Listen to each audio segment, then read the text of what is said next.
Hi friends, how are you today? In our previous video, I showed you how I prepare my traditional dish.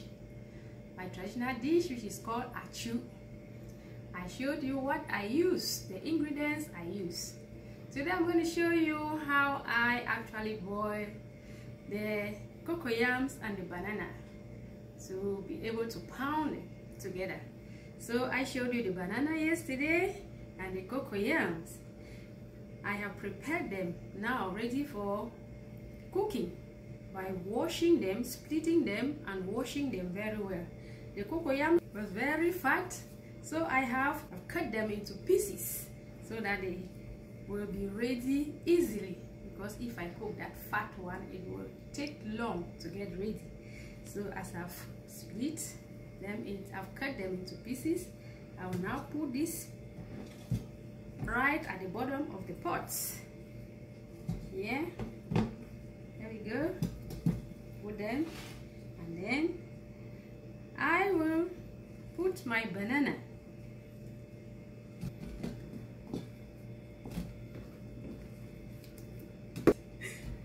Then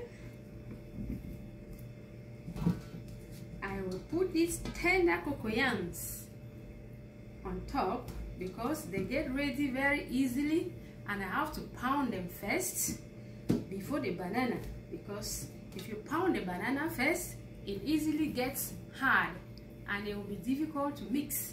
So when you pound these tender coco-yams first, when you are mixing, when you are pounding the banana, you mix easily so that the banana will not get hard and be difficult to mix, and it will not be smooth.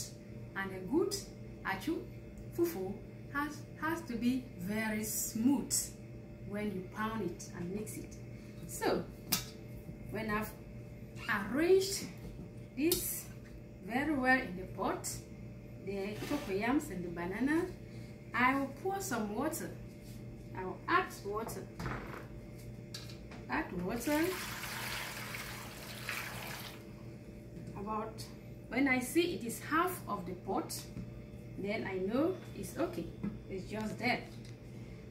Then to make it get ready faster, I will cover it with foil paper or banana leaves. I have to cover it well so that it will retain the heat. So when I've covered it like this, then I'll use the lid of the pot and I cover it well. So I put it on the fire.